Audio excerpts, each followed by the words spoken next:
I strongly believe there is a perfect theme out there for everyone. Let's find yours. Hello everyone and welcome back to my channel. My favorite topic when it comes to Animal Crossing New Horizons, island themes. I believe that if you at least roughly know the vibe that you're trying to go for, that can help you stay inspired and also make it easier to find inspo online, whether that is a picture or what types of codes and items you want to use. Together, we'll go through a list of things today that might determine your theme, or at least help you get some ideas, and I want you to write down some bullet points for each category. So grab a pen and paper, or your notes app on your phone, or also use the comments for set list, and let's figure out what type of ACNH island you should be building. First and foremost, let's chat about colors. What are some of your favorite colors that you'd love to work with on your island? I especially encourage you to keep the in-game flowers in mind here. So do you want to work with warmer colors such as red, orange, or yellow? Or are you leaning more towards pink, purple, or blue?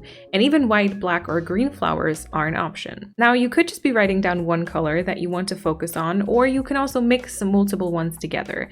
I can also recommend to have a main color and then kind of filling it up with some neutral options, and even wanting to do a rainbow vibe is totally valid here. Something I also like to consider early on is what grass color I would like to have, ergo, which season I'd like to play in. It ranges from white in winter, to what I like to refer to as vomit grass, and then starts morphing into different shades of green until we've got that dark green during summer. Right after, the grass starts getting a yellow and then brown tint in time for fall, and once again turns vomity before it's winter again. Also notice how the tree colors change throughout, from the snow version to being almost like dark blue to a pale green, lush green, and dark green, until they turn yellow and brown, and ultimately super dark again with a red tint this time. By the way, the shrubs at this time are also quite interesting. And specifically, cherry blossom season with its pink trees and maple leaf season with its red ones deserves a special mention and might be interesting options for you. Additionally, you might want to look at what shrubs bloom during what season. However, there is a trick to have none of them bloom, at least on the day that you upload your DA, in case you just want to keep them green. This is what I do most of the time. For that, you just pick out your preferred day for your DA upload. Let's say that is the 15th of May in this case, which would mean the azalea is in bloom. All we need to do now is start the game on a date in the future where azaleas are no longer in season, like June, and then we jump backwards to the 15th of May. And there we go. Now all the shrubs are green and you can upload your DA. Also, just as a heads up for this video, the different categories definitely influence each other, so one might determine the other a little bit. For example, you might not want to use pink as your main color if you are planning to do a full-on fall island, etc. Next to a color and season, you might actually have a somewhat preferred aesthetic that you want to go for. Maybe something you've seen before that you would just love to try out. Would you like to create a city island or lean more towards it being a small town? A tropical island with lots of color, a swamp, maybe something coastal? In this case, it might help to consider what your favorite aesthetic IRL is as well. Do you love more symmetric architecture, or do you prefer the forest, big open fields, lakes, or a suburban vibe? Or do you maybe even have a favorite movie, TV show, or book that you would like to recreate in Animal Crossing? That'll probably also determine a lot of these categories for you. You could also think about if you want a certain landscaping challenge to underline the aesthetic that you want to go for, and therefore try creating, for example, a no terraforming island, or one without any cliffs, or maybe one with a lot of land and waterscaping. Let's talk about your hobbies next, because alongside a general vibe that you prefer, you can also bring in your IRL hobbies or favorite items. My first island ended up being Plancore for exactly that reason. Or let's say your hobby is hiking. It might be fun to create a national park island. Or if you love cooking, there's many different options of bringing that to your island. You can add different restaurants, a street food festival, picnics, and much more. Try and write down some of your passions and think about how to translate those over to Animal Crossing. Not every hobby might be perfect for an entire theme based on it, but you'll surely get a few area ideas. We all have a number of buildings that we need to work in, so a big part of your island design and theme will basically just be how you plan to implement these. Are you leaning more towards a very structured setup, like having houses in a row, or arranged neighborhoods, building a shopping district, or would you rather have a more natural layout with houses and buildings spread across the map? Alternatively, you could even do a mixture of both, where part of your buildings are in more arranged setups, while a few others might be a bit more randomly placed. By the way, you could still opt for a structured setup of houses, but make the overall vibe feel natural. It all pretty much depends on pathing. Pathing is one of the biggest factors in determining the vibe of your island. There's actual city street codes, or you could use different types of in-game pathing and add designs on top of it for more details, plus the sheer amount of 9-tail path options available, whether dirt, grass, stone, or something else, always gives me tons of ideas and inspiration.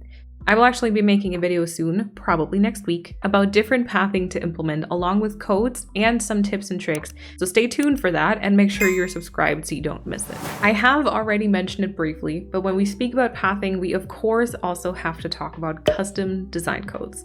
Has there maybe been a specific code that you've seen that you definitely want to include?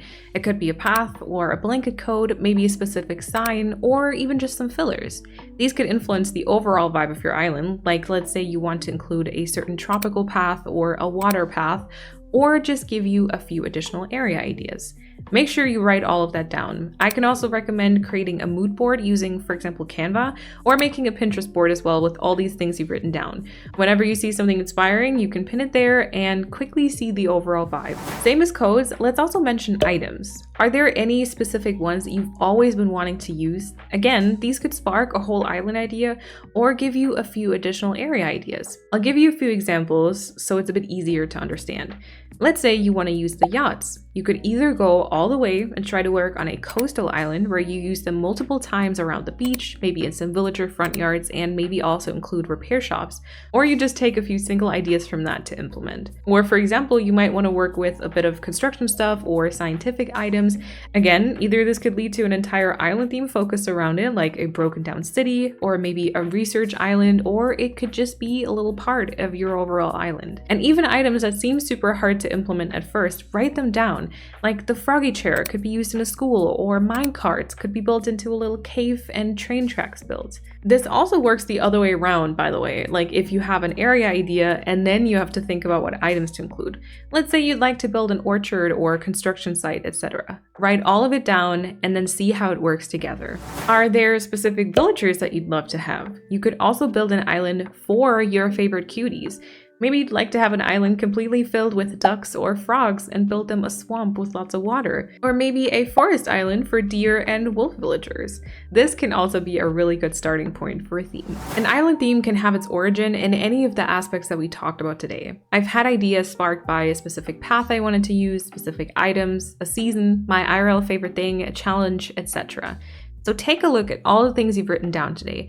Do they all fit together in a way and you can already picture the vibe in Animal Crossing? Perfect. Definitely think about creating a mood board in your next step and then have fun bringing the vision to life. If you're struggling to connect it, multi-themed islands are an awesome option for you. You could split the island into different colors or aesthetics, so one side could be a city and the other side could be a forest, for example, or create a storyline around it. Let's say one side is trashy, the other is colorful and vibrant. Maybe there was some sort of catastrophe or like part of the island is abandoned or something like that. You can also always just build up different areas for your villagers. Maybe you could pick a main color scheme for the island, as that can help make it look a bit more intentional and calm, and then use different colors for themed villager homes and areas.